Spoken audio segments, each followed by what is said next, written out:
Hare Krishna, everyone, and welcome back once again to our lecture series on the glories of our most beloved Sri Vrindavan Dham.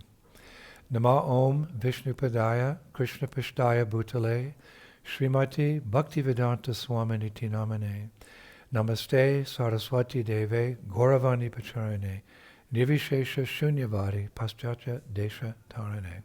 All glories to Srila Prabhupada.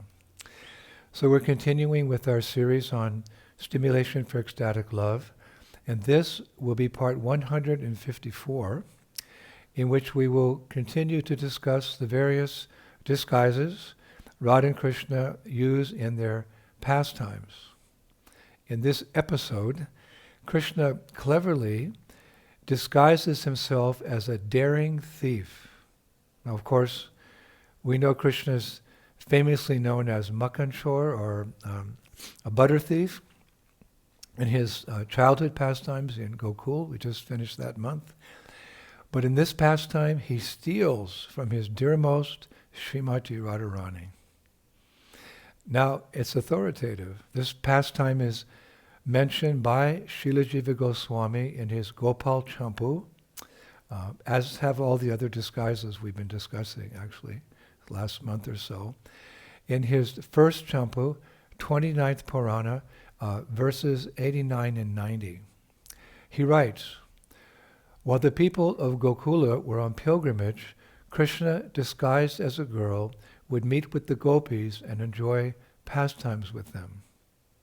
Night after night, Krishna, disguised in various ways, would meet with Radha, who was anguished in separation from him, and converse with her, chasing away her feelings of separation. So poetic.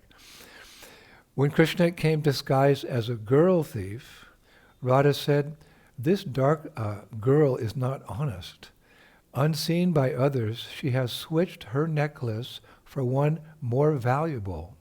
Now she yearns to steal that pearl necklace." Just giving us an introduction. Then in verse 105 he writes, in this way he disguised himself as a bangle seller, an applier of cosmetics, a gem seller, etc. The gopis enjoyed many simple and crooked pastimes with him, which we cannot describe here in detail. Now, and in the mid-16th century, a well-known and famous Vaishnava poet named Rai Gopal elaborated more on this particular Leela, this very pastime of Krishna stealing from Srimati Radharani, ultimately, of course, to have her darshan, as we'll see. Now, Rai Gopal came from a Rajput dynasty and later took shelter in our Gaudiya Vaishnava tradition. And I was reading he spent his last days simply writing about the pastimes of Lord Nityananda and Sri Chaitanya Mahaprabhu. All glories to him. And he describes this pastime of Krishna in disguise, stealing from Śrī Rādhā, in his book called Kav Bita, Kavbitta, Kav Bita. The meaning of that title, beware, that girl is an expert thief. Hare Krishna. So, one day Sri Radha was playing on a swing in a garden near to Prem Sarovara lake. The swing was, he describes, decorated with many newly blossomed flowers and vines, and some gopis nearby were singing, and some were showing their expertise in spinning in a circle without stopping.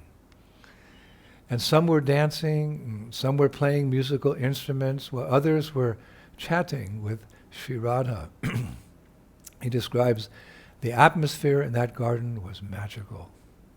Cool winds mixed with droplets of rain from the clouds filled everyone's hearts with bliss and happiness. Water from fountains in Prem Sarovara, the lake, were dancing like Gandharvas from Svargaloka. Rai Gopal says, Balihar, Balihar, meaning, I sacrifice my everything to behold the matchless beauty of Vrindavan. So do we. Now, Krishna, who happened to be strolling nearby, passed by this beautiful garden, and upon seeing Śrī Rādhā swinging on a swing, he became filled with a strong desire to embrace her.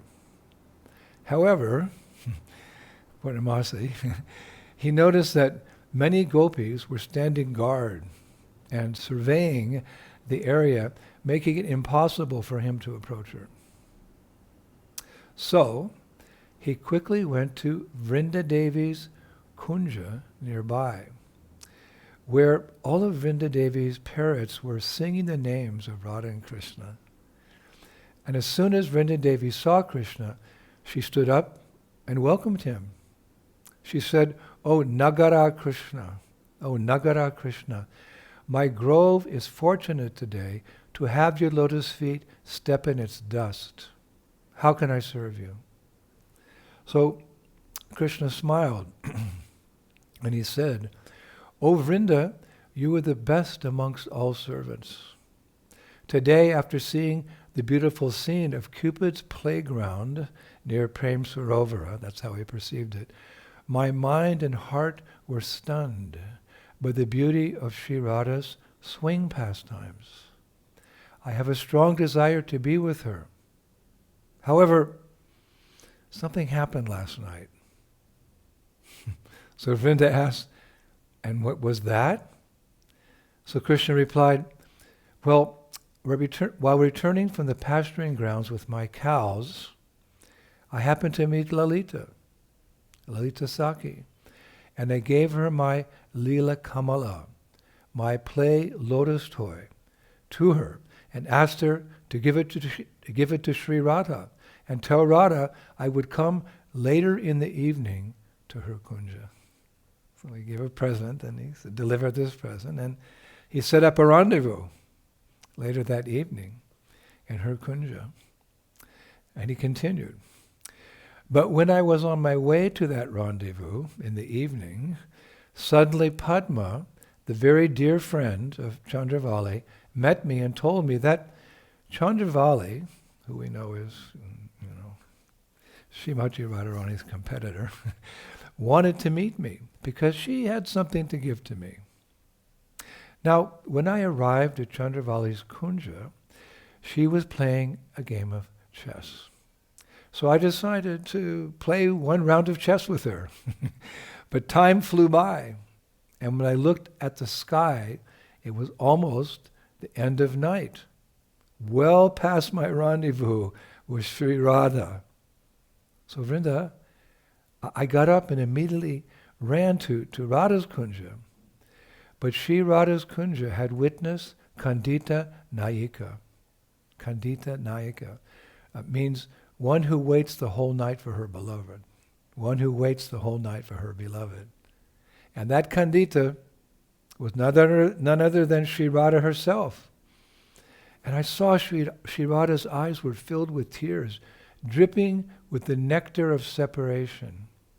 Dripping with the nectar of separation. And her body was fatigued from waiting. Her mind was lost in thoughts of our failed meeting, and her heart was lost in hope. When she saw me, she said sharply, "Krishna, just go back to Chandravali's kunj and never show your face to me again." Then all her sakis pulled me away from the kunja. I know Lalita and Vishaka are now trying to divert her thoughts from last night's betrayal, but I want to appease her. Vrinda, can you help me to meet her? Hare Krishna. So at that point, Vrinda Devi paused and then clapped her hands 3 times, causing all of her parrots to fly up into the sky on a secret mission. Then she took out a big golden box, which was filled with gold embroidered skirts and blouses and sashes and cosmetics and ornaments. And what? She dressed Krishna as a princess from the heavenly kingdom. Then as thousands of Vrinda's parrots began distracting the gopis who were safeguarding the gardens of Prema Sarovara from Krishna, Krishna took his chance and he walked swiftly to Prema Sarovara, to where Śrī Rādhā was swinging in the kunja. And after the parrots had left, creating all this distraction, etc., everything had quieted down. But suddenly, a soft sound of lamentation reached Śrī Rādha's ears. It was a soft sound because the parrots had created this big commotion so Krishna could come in and distract the other gopis so he could come in and be with Radha. And everything calmed down. And as a result of everything being quiet, suddenly a soft sound of lamentation reached Śrī Rādha's ears. She hadn't seen Krishna yet. At first she ignored it. But when the lamenting became louder, she told Vishaka, "Vishaka, please find out who's lamenting in my garden." So Vishaka looked around and she came back to Śrī Rādhā and she said, "Śrī Rādhā, it appears that there's a new gopi sitting next to the Sarovara, lamenting pitifully." The plot thickens. So Śrī Rādhā, whose heart is even softer than melting wax, immediately went to that place. She's always taking care of her gopis. And there she saw a beautiful, new, dark-skinned girl, wearing golden-colored robes and crying. So Śrī Rādhā reached out to that gopi and said, "Dear one, who are you? And why are you lamenting in my garden?" So this new gopi replied, "Oh, I am Chandraprabha. I'm a princess from the heavenly kingdom, Svargalok. I'm in my youth, but in my kingdom there's no girl of my age to play with me. I have no friends where I come from, so I came here to play with your young gopis. Unfortunately, your gopi guards hesitated to let me in, but I made it. And finding no compassion in them, I am sitting here crying for the misfortune of being born in Svargaloka." So at that moment, Śrī Radha's eyes filled with tears, and she extended her hand to Chandraprabha. Without a second thought, Chandraprabha held Śrī Radha's hand and followed her as they left that place. So Radha said, "Oh, pretty girl, you're very beautiful. Please do not cry. Please sit next to me on this beautiful swing arranged by my gopis." Wow. So then they both sat next to each other on the swing. This new gopi and Radharani. But this new gopi pretended that she didn't know how to swing. So understanding the situation, Śrī Rādhā said, "Oh Chandraprabha, please do not hesitate. Feel comfortable on this swing." So the poet says, the cunning Chandraprabha said, "But this is the very first time I'm swinging with someone. Please hold my hand tighter." And Śrī Rādhā tightened her grip on Chandraprabha's hand to comfort her. So then Chandraprabha started some small talk with Śrī Rādhā, and very soon they became more acquainted with each other. So then Chandraprabha said, "Oh Radhe, would you like to exchange necklaces with me?" Really, the plot thickens here. "Oh Radhe, would you like to exchange necklaces with me?" And agreeing, Śrī Rādhā enthusiastically took off her necklace and gave it to Chandraprabha. However, Chandraprabha didn't give her necklace to Śrī Rādhā. But Radha hesitated to say anything to her. She didn't want to disturb the situation, didn't want it to bother. She said, "Oh, okay, all right," silently to herself. And after swinging together and chatting for some time, Śrī Rādhā gave some sweets and her flower garland to Chandraprabha and said, "Oh, my dear new gopi friend, Please come and associate with us at any time. So lo and behold, the very next day, Chandra Prabha came again to be with Radha in her garden, in her kunja. And at one point, again she turned to Śrī Rādhā and said, "Dearest Radhe, can we exchange rings today?" So Radha hesitated for a moment, remembering yesterday, but then with a smile, she gave Chandra Prabha a ring from her hand. But then Chandra Prabha feigned distraction and didn't give Śrī Rādhā her ring in return. Thief, thief. So the following day, Śrī Rādhā shared her worries with Lalita Sakhi. "Oh, my dear Sakhi Lalita," she said, "I agreed to exchange some of my jewellery with this new gopi, Chandra Prabha. But when I gave her some of mine, she never actually gave me any of hers." So Lalita Sakhi, always concerned about Śrī Rādhā, she paused and she replied, "Dear Radhe, beware, that girl must be an expert thief." The title of this lecture, "That girl must be an expert thief."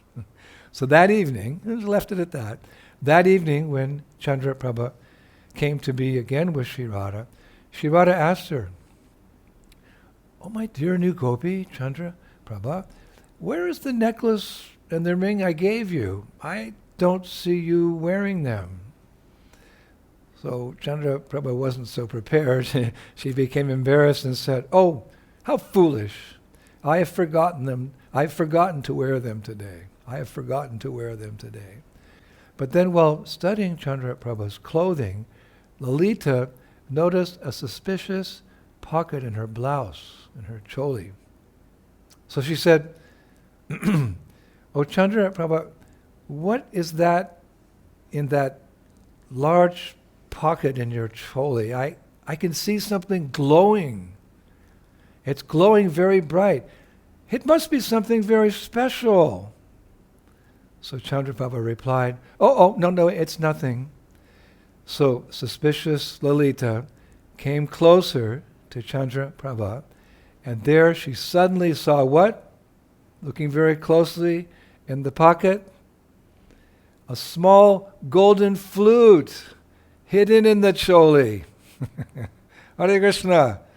So Lalita clapped very loudly, blissfully here, because of course the gopis, the Sakhis, they always want to unite Radha and Krishna somehow or other. She called out, "Radhe! Look what I've found! A golden flute is hidden in Chandra Prabha's pocket. Obviously, this is not Chandra Prabha, a princess from the heavenly planets. Clearly, it can only be the betrayer." They talk like that. Betrayer, Krishna, who sits on every lotus flower like a maddened bumblebee. Who sits on every lotus flower like a maddened bumblebee. Indicating that Krishna is associating with many gopis. So hearing this, Śrī Rādhā became extremely angry and upset to be tricked. This was her mood. And she left to sit under a tree. Of course, internally she was relishing, but this is how the pastime unfolds. Where Krishna soon came and tried to appease her man. How many pastimes have we been discussing these last few months? Where Krishna tries to appease her man. It's so nectar. He said, "O Radhe, you are my only happiness. Without your association, I cannot find happiness anywhere else. When I'm not present with you, my mind roams in meditating on you. When I'm not present with you, my mind roams in meditating on you. Please grant me your forgiveness for missing our rendezvous." But Śrī Rādhā replied very coldly, the rasa is getting deeper here. "Lalita will serve you justice, Krishna. She will decide whether you, Krishna, can have my forgiveness or not." So then Krishna turned to Lalita. "Oh, Lalita Jui." Such a sweet word, Jui. It means, it's a very affectionate way, like we say, Govinda Ji, Sometimes they say Jui. So, O Lalita Jui, you are the fragrance of the flower of our Radha's love. Be merciful to me. O justice of love, please grant me forgiveness and reunite me with my beloved. Bind me with the chains and ropes of attachment and throw me in the prison house of Radha's heart, where I will live out my sentence in great pleasure. Wow. So, smiling, Lita said, granted, granted. Then all of Vrindavan erupted in bliss, because everything's connected there. Everything's serving Madhurya Rasa, actually. Bells started ringing, gopis started singing, cowherd boys started jumping in happiness, cows were mooing, conches started blowing, as the divine couple were reunited in Sambhog once again. And the poet concludes, Rai Gopal prays to the lotus feet of Radha and Krishna, who awaken endless love in the hearts of their devotees by performing such beautiful and incomparable pastimes.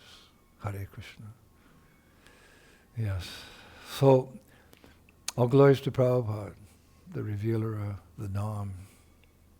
I would like to finish today with 8 verses, beautiful verses, dedicated to the expert thief Krishna, written by Sri Bivamangal Thakur. I offer obeisances to that foremost of thieves, who is famous in Braj as the thief of butter. He who steals the gopis' clothes, and he who, for those who take shelter of him, steals the sins which they have accrued in many lifetimes. I offer my obeisances to the foremost of thieves, who steals Srimati Radhika's heart, who steals the dark luster of a fresh rain cloud, and who steals all the sins and sufferings of those who take shelter of his lotus feet. He turns his surrendered devotees into paupers and wandering homeless beggars. Aho! Such a fearsome thief has never been seen or heard of in all these 3 worlds. O thief!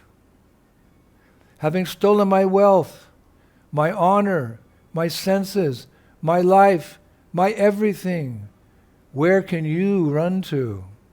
I have caught you with the ropes of my devotion.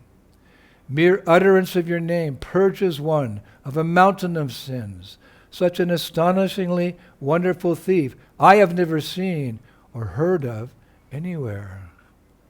You cut the terrible noose of Yamaraj. You sever the dreadful ropes of material existence, and you slash everyone's material bondage. But you are unable to cut the knot fastened by your own loving devotees. What a line. O stealer of my everything, O thief, today I have imprisoned you in the miserable prison house of my heart, which is very fearful due to the terrible darkness of my ignorance. And there for a very long time you will remain, receiving appropriate punishment for your crimes of thievery in my heart. O Krishna, thief of my everything, with the noose of my devotion remaining forever tight, you will continue to reside in the prison house of my heart, where I will not release you for millions and millions of eons. Our greatest gratitude, our thanks goes out to Sri Bivamangal Thakur for that wonderful, perfect ending to this pastime, where Krishna stole Radharani's jewellery just in order to appease her. Just in order to appease her man. So thank you so much, Prabhus. According to Gopal Champu, Srila Jiva Goswami, we have a few more. He has a list there of the different types of thieves, or the different types of disguises, rather, that Krishna has assumed for various purposes, and we have a few more to discuss. So I'll see you next Friday. All the mercy of Srila Prabhupada. Shri Shri Gauranitai ki, Shri Shri Krishna Balaram ki, Shri Shri Radha Shamashundar ki, Vrindavaneshwari Srimati Radharani ki, Mayapur Dham ki, Gaur Nitai ki, Shri Krishna Sankirtan Yagya, all around the world ki, Nitai Gaur Pemanandi, Jai Jai Sri Radhe, Sharm, glories to Prabhupada. Hare Krishna.